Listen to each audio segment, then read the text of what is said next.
Well, Rob, it's good to see you here again today. Good to see you too, sir. I'm excited about our conversation. We're going to be talking about how an employee to an entrepreneur, that ownership journey. And maybe real quick, tell us a little bit about yourself.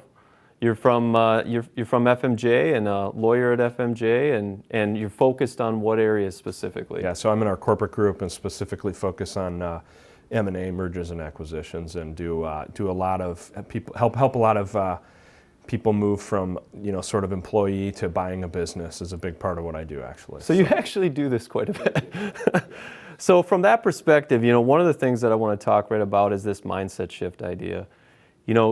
Part of the issue is, as you go, like I'm a president, right, and I'm an owner, and so this mindset shift that I go from doing the tactical work every day to actually becoming more of that ownership mindset, that entrepreneurial mindset. Can you talk a little bit about how that journey works, what that mindset shift looks like, how people kind of address it? Sure. My background is military, so I bring a lot of things, a lot of my background plays into how I answer these things. But I think it makes a lot of sense in business too. So, you have expertise on that thing you do, the machine you run, the machine gun you may have. I'm loving the military. You can go military. That's great. Sure. But there comes a time in most people's career or most people's time where maybe they're going to take that next step to sort of to move from knowing that one machine, that one job, that one thing that they're really good at, probably, right? Mm-hmm. Super good at. It's a large part of what they do, and they're probably known around the company at least, and maybe even broader, that this is something that they're excellent at, right? And then you have to take that mentality that's gotten you to the point where you might move into ownership, buying a business, and you have to understand that sometimes that thing that you know so well can hold you back a little bit. Mm-hmm.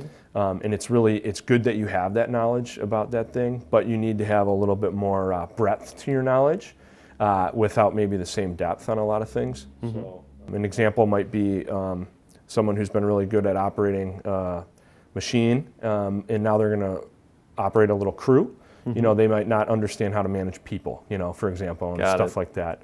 And that's just one example. You could take that into running books, for the business, and you could take it into sales. It can go many, many different ways. But it's the same concept, right? It's learning how to pull your head out of the one task at hand and kind of think more globally and strategically, which I know you help people with a lot. Well, and you think about that, right? So what are the typical barriers to that? When you think about an operator that's trying to go into that ownership, that entrepreneurial mindset, whatever that is, what do you see as kind of the barriers that they run into as they're going through that? I think first and foremost, I think a lot of people don't ever think that they can do it. Okay. And I think so there's a mindset shift that a lot of people have where, maybe they want the buck to stop with them. They want to have more control over their life. They want to have say in what's going to happen. A lot of people don't care about those things, and God bless them. We need, takes all kinds of kinds. But for those that might want to take that step, I think just knowing that you even can is the first barrier for a lot of people. Yeah, okay. I could see that. Yeah, that there is definitely, it's kind of when you're on top, you're by yourself, you're isolated, so then you start questioning a lot of things. I can see that happening quite a bit. So outside of that, are there other things that are natural barriers to someone moving forward? I think a lot of people might think they need to have all of the cash to buy a business if they want, or they might not know they have creative financing options to buy business, add equipment, to do these types of things. They might think the business is for sale for $2 million. I don't have $2 million. Right. So that would be another big barrier, I think, to a lot of people making this leap. So in that change of mindset, you talk about, getting over these things, like getting over the need maybe for control, getting over this barrier that money's the issue right now. I'm thinking about those presidents, those owners that are in that shape. Is there a path that they can go through to kind of help them with that, overcoming those barriers? Like you said, a lot of times it's a mind game, right? So is there things that you've done that you've seen are really successful? What do they typically do to help themselves past that? I think first of all, some of them maybe have a little bit of a chip on their shoulder. They say, I want to do it my way, okay. And then everything kind of falls in from there. Okay. But I think really it's education. It's learning, now that you've realized maybe this is something you can do, deciding you want to do it, and then figuring out, well, how do I do it? And I think that there's so many different effective ways to learn how to take that step. On for example, podcast, books, videos you can watch, things like that, but also the softer side of things, maybe how to discuss it with your family. Oh, wow. If you have a spouse, these types of things are good to do kind of in the more exploratory phase, I think. Okay. Yeah. One of the we talk about these, along with the mindset shift, we talk a little bit about the financial and legal process, getting to be prepared, right, for some sort of a move from moving to employee to an entrepreneur. And so as you see business owners, as you see like operators go to that make that transition, is there, within the financial legal side, are there things that they should be thinking about in terms of preparedness? I think there's probably two different answers. And maybe you mean both. Do you mean within an organization? Yeah, within the organization, and you could speak to both, actually. Sure. That'd be good. Like, I think of myself as an owner, operator, like, what should I be thinking about? Financially, legally, like, how do I get myself ready? Yeah. Internally, if you're moving from employee to owner, I think asking questions. Okay. Learning about how the owners see the business, learning about the governance, learning about the financials, learning about compensation, learning about how, what your pathway forward in that ownership looks like. And I think for a lot of employees, those can be uncomfortable conversations, because someone who was your boss just a few days ago, now you might be partnered with. And what does that partnership look like? You really need to understand that. So from a legal standpoint, that's not the hardest thing in the world. Likely the company is going to present you with the documents, but it might be smart. Well, it's always probably smart to have a lawyer review them, but it might be smart to tell that lawyer, assume I don't know much about this process. What can you teach me? Lawyers love to teach, right? And so we're happy to sit at a big conference table like this and talk through what different things mean and help you, understand what you're getting into. I think that's a good thing. Now, as far as outside of an organization, so maybe you're looking to start a business or buy a business.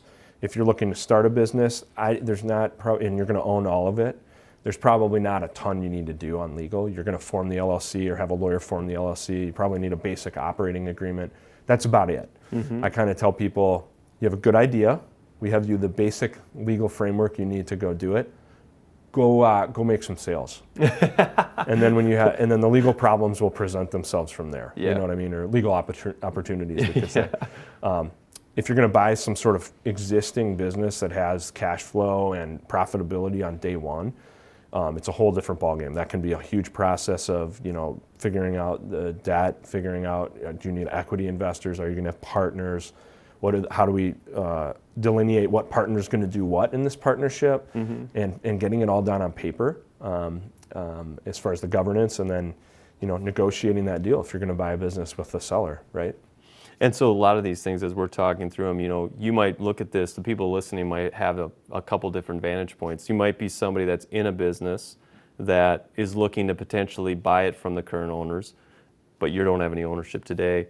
You might not have any business and want to start one. You might have a situation where you're part owner, but you want to expand it and you want to go bring on another business. So regardless of which of those positions are you in, is the actual outcome of, hey, I'm going to go, let's say, acquire a business, I'm going to go look at a business, do I have to do similar things to prepare? Like you talked about the LLC, and I get the startup, maybe that's easier. But in general, when I'm going and looking, regardless of the seat I'm sitting in, is the preparedness checklist the same?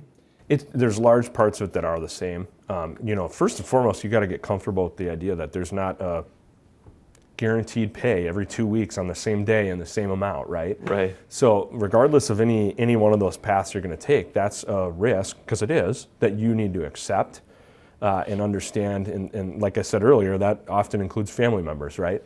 Yeah, you should talk about that, because I think often we look so much at the business side, but we don't really look at the personal side of getting prepared too. So what are if I'm looking at doing something like that, what's the personal side things that I should really factor in? Yeah, I think it's transparency.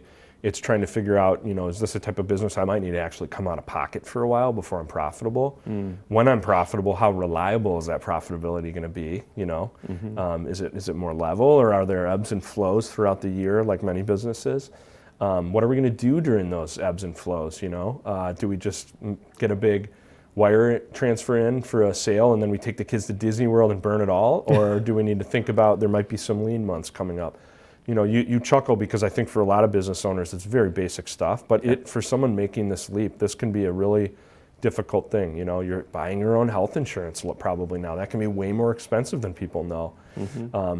And then, you know, so that would be like the mindset shift. The rest of the checklist, I think that you alluded to, is probably going to flow from what are we doing? A lot of the people that are going to be watching this are coming from the manufacturing community. So is there anything specific when we go through these topics that ties specifically to manufacturing businesses? I think something that's really important for people to understand when they want to get into manufacturing is CapEx. You know much more about this than I do, but they tend to be much more CapEx intensive businesses, and you need to stay on top of that, and you need to have a plan for that, and you need to think it through, and it's not just something you think through on a Friday afternoon. These are well thought out plans to maintain what you already have, grow it, and, you know, buy more things that you need around the shop or that your employees might need. Or you know, finding, you know, and tying in CapEx with sales, right? And figuring out new opportunities, can we support them? And if we can't, how can we, and is it profitable still, right? So I think the CapEx piece is a huge part of it. Another thing that I think that I would talk about is the basic understanding of accounting and bookkeeping. No matter which of the situations you're in, Correct. right? Like Correct. that fundamental, you've got, I mean, at some point you have to have a general working Correct. knowledge. Yeah, Correct. for sure. You know, and if you're stepping into, like you asked, a manufacturing company, you know, how do we deal with customer deposits? How do these molds sit on do they sit on our balance sheet? These types of things, right? And are those things that make or break businesses? Yeah. They do. You know, these are really important things. But I also want to always weigh that against this fact or idea is that we want, you know, as a country, we want people to buy businesses. We want people to want to advance their career and step into ownership. We want people to take these steps. So a lot of that might sound daunting to people, but there are ways to learn it all or find the experts that can help you. Yeah. But I think just punting completely, for example, on accounting would be a stupid mistake for anybody. Yep. You got to understand the basics in those types of things. And then one other thing that I think just couldn't be more important, and this goes back to some of the military stuff I was talking about, is very often if you're an outsider who's going to buy a business, you maybe didn't grow up at a machine shop, right? You might be coming from high finance or from, you know, an accounting firm, or you were at private equity, right? I think those people, sometimes they need to understand, how am I going to approach the workers here? Because they might be living a completely different life than you. And in the military, there's an officer enlisted divide, you know, just by its nature.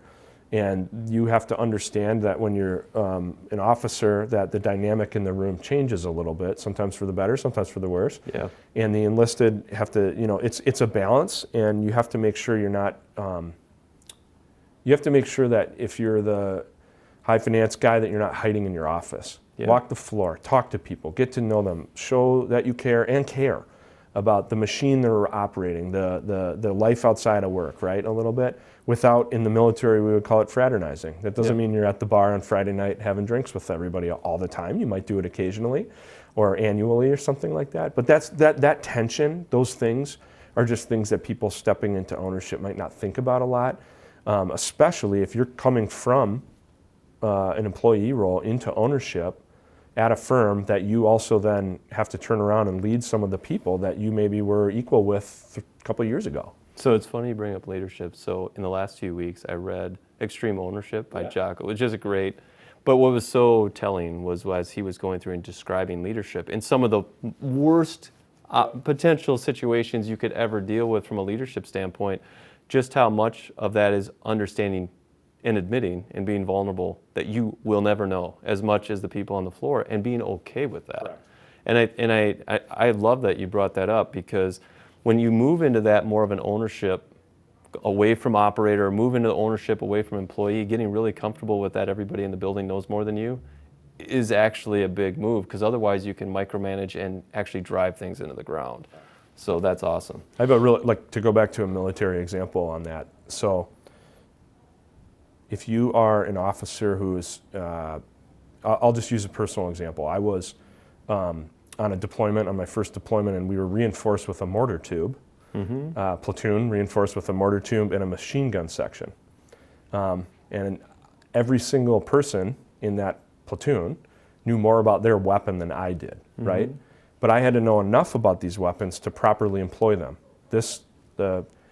I don't even remember some of the weapons now. The mortar tube, I guess it was a 60s, I think. 60 mortar tube. It did damage, we're good. That's right. Well, here's the max effective range of that weapon system, right? Yep. So you needed to put your guys in a position where they could employ those weapon systems against a bad guy, right? And if you put people in the position to succeed, they don't care that you don't know what this little switch on the side of the machine gun does perfectly. You should have an idea.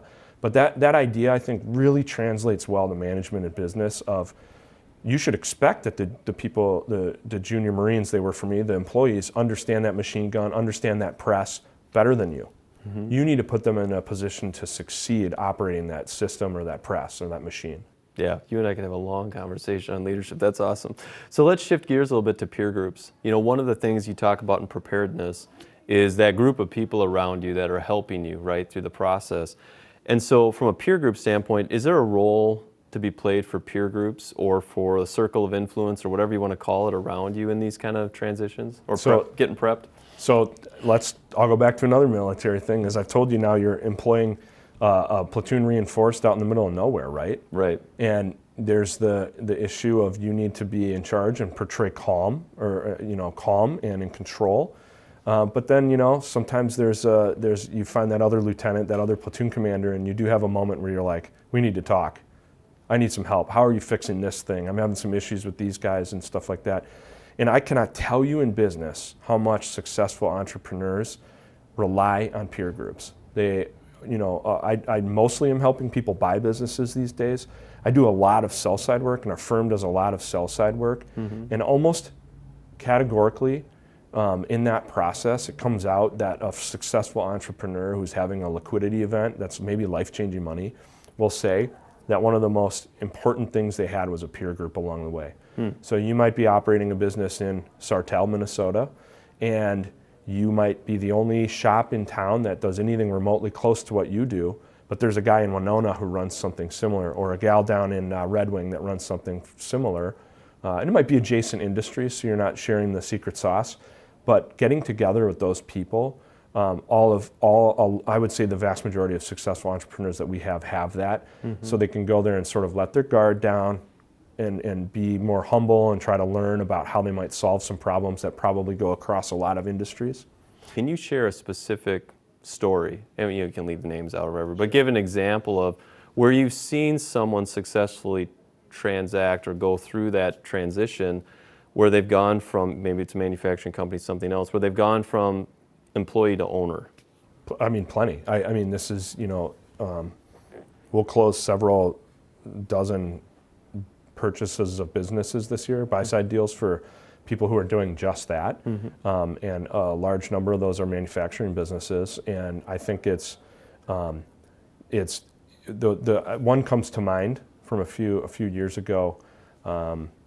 Yeah, I have a good one that comes to mind. So a few years ago, we helped someone buy a business where it had a very nice seller note. The seller believed in the business and wanted to help along the way. The guy who was buying the business was a little younger. He raised a little bit of money. The seller and him really hit it off, and they had a good relationship. And the business was, I'm going to use round numbers, something like $3 or $4 million in EV. I don't remember the specifics. It's, and then it's now been years, a number of years, and this client reached out to me recently and mentioned that he was going to buy a competitor. This is a smaller part of the industry here, and along the way they've grown double digits almost every single year. And he was going to buy a competitor who didn't have a succession plan, and he was just going to write him a check because they've been growing the business so much, and he just didn't want to deal with the lender. So he was going to write him something like a $750,000 check, just to make sure we didn't have to deal with the annoyance of a lender here. And this gentleman was able to, I have distinct memories of him. He was able to, especially right after he stepped into ownership, he was at his shop. He had a night crew and a day crew, and he was at his shop at 4 a.m. every single morning for a couple years at the start, because he wanted to see the night shift off for a couple hours, and he wanted to overlap with the day shift. And it's not like he then left at 2 p.m. He was there until they shut down for the night. I think they only ran 2 shifts, if I remember. And so seeing that dedication in those first few years where often revenue might be a little static, maybe it even drops a little bit, all the while forging the relationship with the seller originally, who then became his top salesman, was just a really cool thing to witness over the course of years, and he's been very successful and moving towards, I think, selling the business here in the next couple of years. Thinking of the example that you just used, the manufacturing company transition, new ownership, all that. For that new person that came in, what were some of the greatest obstacles that they had to face, and how did they get through them? A few come to mind. The first is probably winning over the employees. I think there was something like 30 employees there, and that's kind of goes back to what I was saying, them seeing him present, them seeing him caring, them seeing him poring over the books, learning about the machines, learning about the process of the business over the course of what might have been 6 to 12 months, meant a lot to those employees. And how did he do that? That was in his heart, that part. He didn't have to lean on many other people for that. That was just in his heart. Accounting. This guy was very far behind on his accounting bookkeeping, so I know he leveraged his accountant very heavily at the start. Yep. Yeah, and then not just for doing the work, but for learning. I was just going to say, to teach him too, how are we going to move forward here?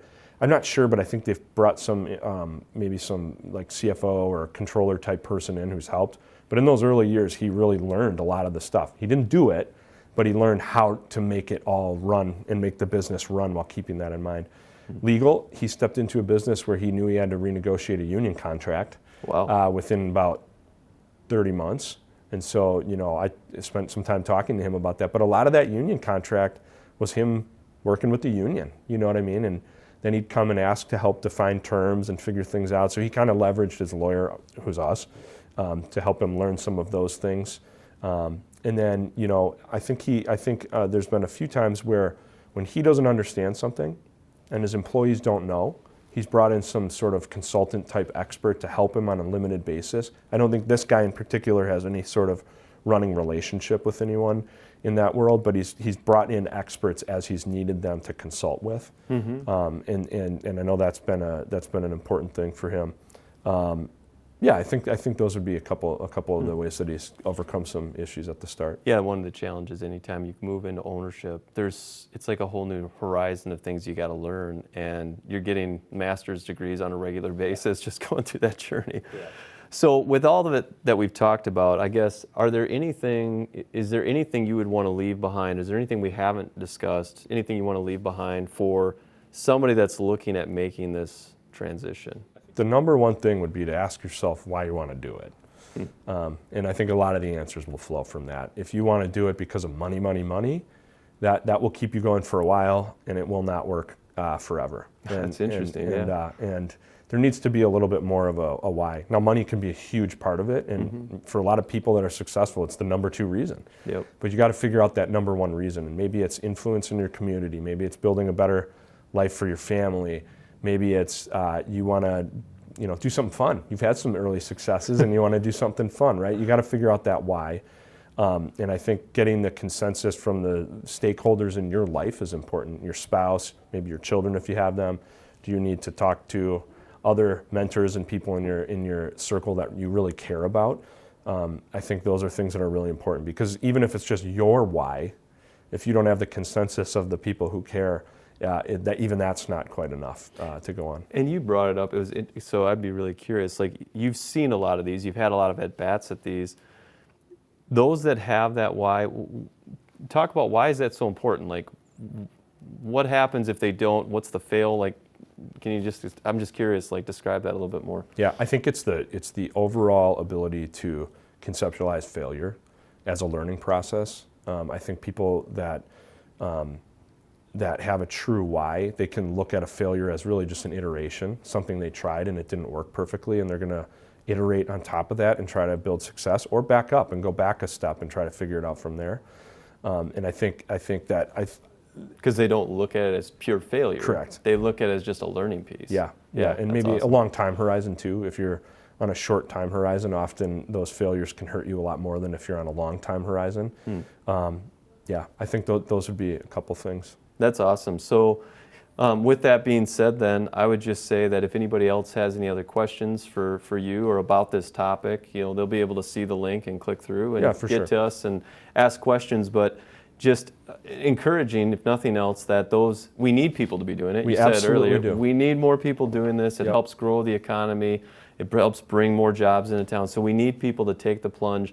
And like I tell people all the time when they try to go out in the entrepreneurial world, I totally encourage you to do that. Just go in eyes wide open. Eyes wide open. Yeah. You're going to have to weather the storm and come out the other side. Yeah. So it was awesome. Thank you again, Rob, for doing this, and looking forward to the next one. Yeah, thank you. Awesome. Cheers.